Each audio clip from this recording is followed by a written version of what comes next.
Me, 40, communications director at London marketing firm. Divorced, single mother to 14-year-old son Oliver. Been raising him alone since divorce 6 years ago. His father moved to Amsterdam, minimal contact. Always been vocal feminist, especially about raising boys differently. Teaching Oliver about consent, toxic masculinity, emotional intelligence. Breaking down patriarchal conditioning, challenging gender norms. Proud of raising a feminist son in progressive household. Write blog about feminist parenting, small following. Oliver attends local comprehensive school in Islington. Good school, diverse, progressive reputation. About 1,200 students, mix of working class and middle class families. Always been involved parent, attend every parents' evening. Active in PTA, vocal about school policies. Push for gender-neutral uniforms, better sex education. Challenge sexist language, advocate for girls in STEM. Known among staff as engaged but difficult. This term, Oliver's grades have been slipping, especially in maths and science, subjects he used to excel in. His behavior reports mention distracted and withdrawn. Not like him, he's usually enthusiastic about school. Decide to schedule meetings with his teachers. Email his maths teacher, Mr. Thompson, 45, been teaching 18 years. Request meeting to discuss Oliver's progress. He responds quickly, professionally. Happy to meet. Please book through main office. They'll arrange a meeting room with another staff member present. Find a response odd. Why another staff member? Email back. Just needs to be quick chat. Can we meet in your classroom after school? His response is firmer, more formal. School policy requires parent-teacher meetings in designated areas, with administrative staff or another teacher present.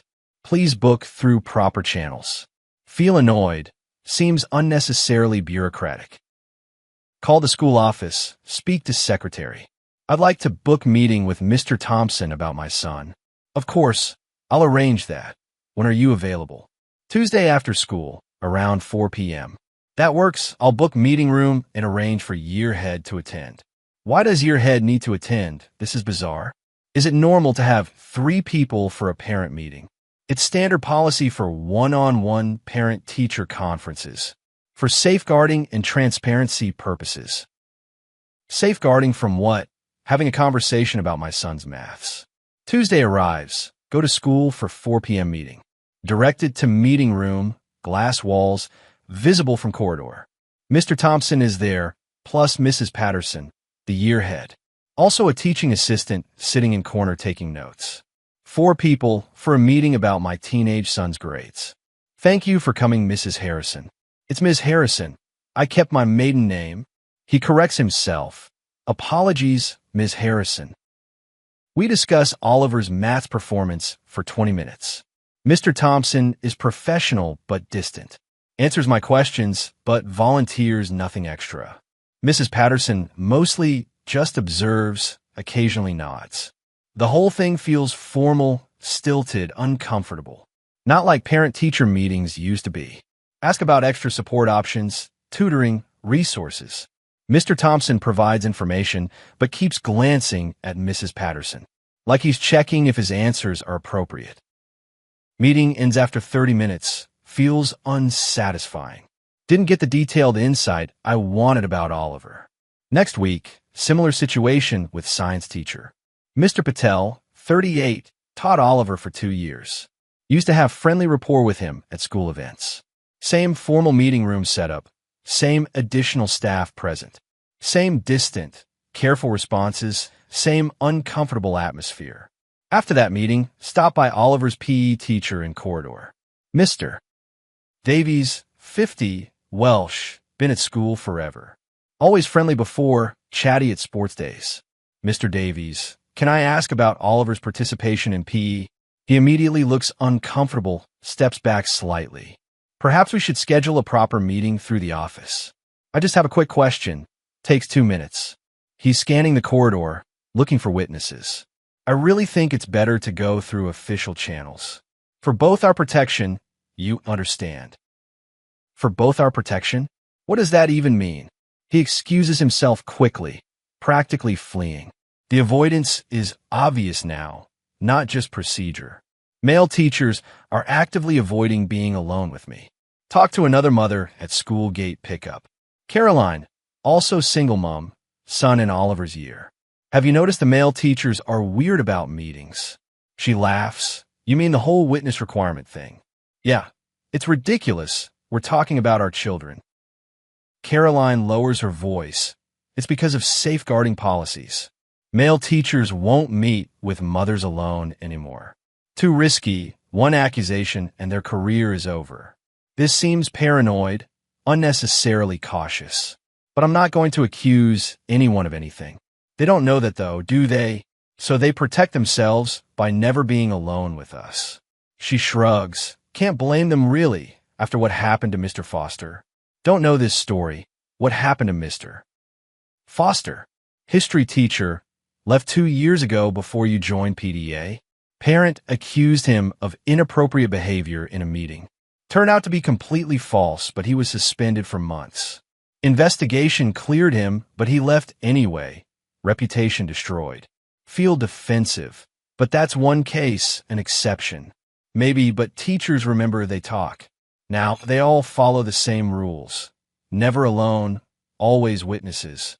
Walk home thinking about this, feeling unsettled. Is this really about protection or about excluding mothers? That evening, Oliver mentions casually, Mom, can you maybe not email my teacher so much? Why? I'm just staying involved in your education. He looks uncomfortable. Teenagers hate parental involvement. It's just, the lads take the piss because you're always complaining. I'm not complaining. I'm advocating for appropriate standards. He rolls his eyes. You complained about Mr. Davies' rugby language. Said, man up was toxic masculinity. That is toxic masculinity. It reinforces harmful stereotypes. Oliver sighs. He was just telling us to push harder in training. It's just an expression, Mom. Everyone says it. Language matters. It shapes how we think about gender. He's clearly frustrated.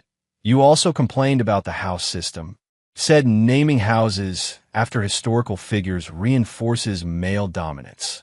Because they're all men, it does reinforce male dominance. Oliver stands up. Churchill House, Attenborough House, Pankhurst House, Curie House.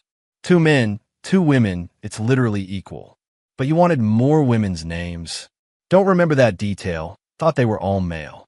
And you complained about the football team photos in the corridor. Said it was excluding girls who don't play football. Mom, there are netball photos right next to them. He's getting emotional now. Teenager, angst emerging. Every time you go into school, you find something to complain about. Something that's problematic or sexist or excluding someone. And the teachers all know you're going to do it. So they avoid you. And by extension, they avoid helping me. This catches me off guard. What do you mean avoid helping you? Mr. Thompson used to stay after class to help with maths. Now he just tells everyone to come to lunch club, where there's always other staff around.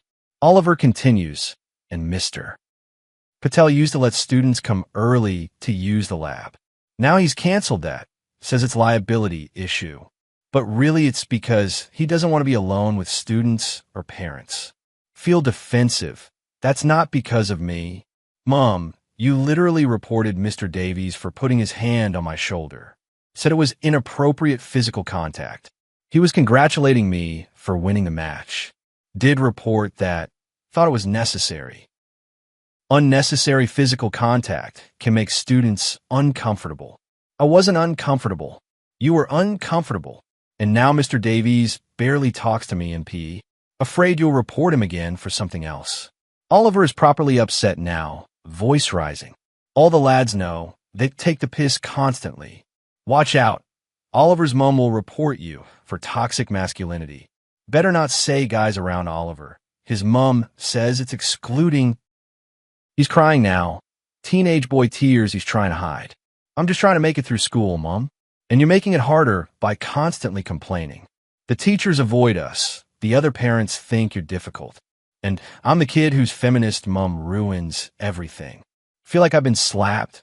Never realized this impact. Oliver, I'm trying to make the school better for everyone. You're making it worse for me. He goes to his room, slams the door. Sit alone in the kitchen, replaying the conversation. All the times I've contacted school about various issues. All the complaints I've filed, concerns I've raised. The language policing, the policy challenges, the constant vigilance. Thought I was being good parent, engaged and advocating. But Oliver experiences it as me making his life harder. Next morning, email Oliver's form tutor to schedule meeting. Ms. Rodriguez, young teacher, maybe 30, Spanish heritage. She's always been friendly, easier to talk to than male teachers. She responds, happy to meet. Let me know when suits. No mention of additional staff or meeting rooms. Booked to meet her Thursday after school. Arrive Thursday. She greets me warmly, takes me to her classroom. Just the two of us, relaxed, normal. Immediately notice the difference from meetings with male teachers. She's open, detailed, gives me full picture of Oliver's progress. Talks about his social dynamics, his friendships, his confidence. Mentions she's noticed he's more withdrawn this term. Has something changed at home or in his life? Explain his father has been even less present than usual. That could be part of it. Teenage boys need father figures. Even if not their own father, male role models matter. She hesitates, then continues carefully. I wonder if the male teachers might be less engaged with Oliver. Because of your involvement with the school. Feel defensive immediately. What do you mean? You've reported several male teachers over the years for things that other parents might let go. The teachers talk. They're cautious around certain parents. She's being diplomatic but clear. Are you saying they're punishing Oliver because of me? Not punishing exactly, just protecting themselves. By keeping distance, staying formal, not developing relationships. Which might be affecting Oliver's support and engagement. This is hard to hear, but rings true. Mr. Thompson used to be Oliver's favorite teacher. He'd talk about him at home, excited about math projects. This year, Oliver barely mentions him, just does the work. Ask carefully, what specifically have I done that's caused this? Ms. Rodriguez pulls out a file, shows me politely. You've filed 11 formal complaints in 3 years. About 6 different staff members, mostly men, lists them. Mr. Davies for the shoulder touch incident. Mr. Thompson for using guys to address mixed gender class. Mr. Patel for a science example you found gender stereotyped. Mr. Foster for meeting with you alone before the policy changed. Mr. Davies again for saying man up during P. The headmaster for male-dominated house names. She continues, plus numerous informal concerns raised. About language, about curriculum content, about representation.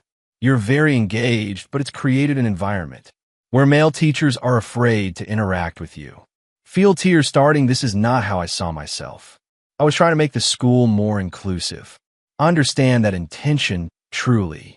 But the impact has been to make male teachers cautious, especially around you and by extension Oliver. She speaks gently. They're good teachers, these men. They care about their students, want to help them succeed, but they also want to protect their careers and reputations. One accusation, true or false, can end everything they've built. Think about Mr. Foster, the history teacher who left. False accusation, but still destroyed his career. Is this happening with other parents too? It's becoming more common across all schools. Male teachers being more careful, more formal. Especially with parents who've shown willingness to complain. She shows me statistics, national teaching data. Male teacher numbers are declining, especially in primary. Many cite fear of accusation as reason for leaving profession. Others stay, but maintain strict distance from students and parents. Numbers are stark, male teacher representation dropping. But we need male teachers, especially for boys like Oliver, who don't have fathers at home, who need positive male role models. Yes, and policies meant to protect children are inadvertently driving away the men who could help them most. She closes the file, speaks carefully. I'm not saying don't advocate for your son, but maybe consider how you advocate, how often, how publicly, whether every concern requires formal complaint, or whether some things could be handled differently. Drive home processing this conversation. Everything I thought I was doing right was actually damaging Oliver's education and relationships, making male teachers afraid to help him, creating an environment where he's isolated and struggling. That weekend, look through my sent emails to school. Hundreds over 3 years, so many complaints. About language, about content, about policies, about interactions. Everyone felt justified at the time, but seeing them all together, it's overwhelming. I'm the parent teachers dread seeing. The one they warn each other about. The one who will report anything that can be interpreted negatively. Monday morning, request meeting with headmaster. Mr. Wilson, 55, been head for 12 years. Professional, but has always been slightly distant with me. Now I understand why. Same meeting room setup, deputy head present. Same formal, careful atmosphere. Thank you for meeting. I wanted to discuss something. He's guarded, probably expecting another complaint. I've realized my complaints may have affected Oliver negatively. That male teachers are keeping distance to protect themselves. And that's impacting his education and well-being. Mr. Wilson relaxes slightly. Wasn't expecting this. That's quite an insight, Ms. Harrison. I want to apologize for the volume of complaints, for not considering the impact on staff or on Oliver. He's diplomatic. We take all parent concerns seriously. But perhaps we can discuss more constructive approaches. We talked for an hour about how to reset relationships, how to rebuild trust with male teachers, how to support Oliver without undermining his teachers. Mr. Wilson is honest, careful but honest. Your complaints have been challenging for staff. Several experienced teachers feel unfairly targeted, feel they can't do their jobs without constant scrutiny. He continues, we've had to implement stricter policies because of increased complaints from various parents. Male teachers now required to have witnesses present, document every interaction, record every conversation. Shows me the burden. This takes time away from teaching, creates barriers between teachers and students, makes relationships more formal, less personal, which particularly affects boys who need male mentorship. The unintended consequences are clear now. What can I do to repair the damage? Start by demonstrating trust, allowing normal interactions, giving teachers benefit of the doubt, saving formal complaints for serious issues, not every concern. He suggests, perhaps meet informally with the teachers you've complained about. Apologize for any overreach. Express confidence in their professionalism. Show you're willing to work cooperatively, not adversarially.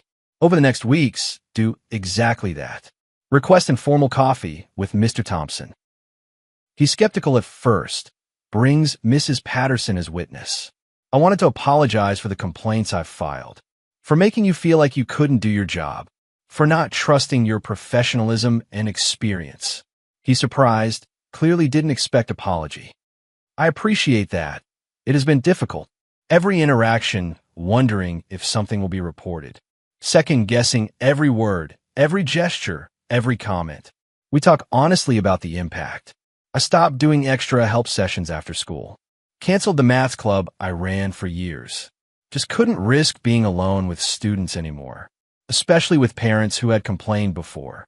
His loss is palpable. Clearly love those activities. Oliver used to love your maths club, talked about it at home. He was good at it too, real potential. But I can't risk it anymore, not worth my career. Feel terrible about this, about what I've taken away. Is there any way to rebuild that trust? Time, maybe in consistency, showing that you're not looking for problems. That normal teacher-student interactions are okay. Promise to do better, to trust more, to complain less. Similar conversations with Mr. Patel, with Mr. Davies. Each one revealing how my complaints affected them, how they pulled back from students from engagement, how they became careful, formal, distant, all to protect themselves from parents like me. Mr. Davies particularly emotional about it. I've been teaching 28 years, love this job, but last 5 years have been hardest. Constantly worried about accusations, about complaints, about some parent interpreting encouragement as inappropriate. He talks about the shoulder touch incident. I've congratulated hundreds of boys that way over the years, celebrating achievements, building confidence. But you reported it as inappropriate contact. Now I don't touch any student ever. Don't high-five, don't pat shoulders, don't celebrate physically. The loss is profound, human connection reduced. Some boys need that physical encouragement. Boys from homes without fathers, without male role models. That touch on the shoulder saying, "Well done, lad," matters. But I can't risk it anymore because of complaints like yours. Feel crushing guilt about this, about how my vigilance has damaged these men who dedicated careers to helping children, but now protect themselves instead of connecting. 3 months after starting to rebuild trust, notice changes in Oliver's engagement. He mentions Mr. Thompson again, excited about math project. Talks about staying after school for help. Mr. Patel has restarted the science lab early access. Oliver going twice a week, working on experiments. His grades improving, his mood lifting. The difference is visible, tangible. 6 months later, parents' evening. Approach Mr. Thompson's table, Oliver beside me. He greets us warmly, genuinely engaged. Talks in detail about Oliver's progress, about his potential, about university options. The conversation is natural, supportive, detailed. Everything those formal meetings weren't. Later, Mr. Davies pulls me aside briefly. Just wanted to say, Oliver's doing brilliant in PE. Thinking of recommending him for county team. That's wonderful. Thank you for supporting him. He smiles, genuinely happy. That's my job, helping boys succeed. Just needed to feel safe doing it again. Year after the realization, reflecting on the change. Oliver is thriving, engaged with school, strong relationships with teachers. Male teachers more comfortable, more engaged, more supportive. The formal barriers have softened. Trust is rebuilding. But the lesson stays with me, painful but necessary, about how my feminist vigilance harmed my son, how my complaints isolated the men who could help him, how my advocacy created the opposite of what I wanted. Run into Caroline at Schoolgate, the other single mom. You've changed how you interact with school. Yeah, realized I was making things worse for Oliver. Making male teachers afraid to help him. She nods. I've been thinking about that too, about how we want male teachers involved with our boys. But we also create an environment where they're afraid to be. We talk about the balance, the challenge, of protecting children while allowing normal relationships, of maintaining boundaries while enabling connection, of being vigilant without being destructive. It's harder than I thought, Caroline says. Being single mom to a teenage boy without father around, wanting male role models but being suspicious of male attention. She's right, it is complicated. But maybe we've overcorrected, I suggest. Maybe we've made men so afraid of accusation that good men pull back from helping boys who need them. We watch our sons playing football with a group of boys. Mr. Davies coaching them, encouraging, celebrating. In his element, doing what he's meant to do. But only because we've created space for him to do it. TFW, you realize male teachers refuse to meet alone with you. TFW, they need witnesses for every parent interaction. TFW, they're protecting themselves from your complaints. TFW, you filed 11 complaints in 3 years.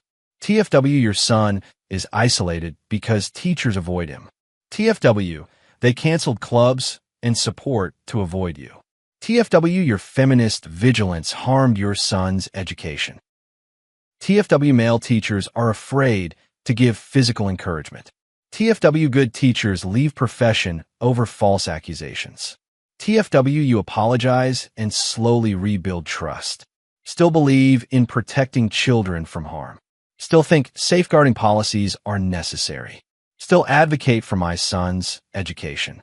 But now understand there's balance required. That not every concern requires formal complaint. That good male teachers need space to connect with boys. That some physical encouragement is appropriate and needed. That teenage boys need male role models, especially boys without fathers at home. Mr. Thompson, Mr. Patel, Mr. Davies taught me that. by pulling back when I made them afraid, by showing me what's lost when men can't connect, by slowly re-engaging when I showed trust. Oliver taught me by telling me honestly how my complaints affected him at school, how teachers avoided helping him, how he suffered from my overvigilance. It took me 40 years to learn this lesson. Nearly cost Oliver his education. Nearly drove away the men who could help him most. But at least I learned it. At least I changed before it was too late. At least those teachers gave me another chance. To be parent who trusts instead of suspects. Who saves complaints for real issues, not for normal teaching interactions. That's the balance I finally found. After damaging relationships with complaints. After isolating my son with my vigilance.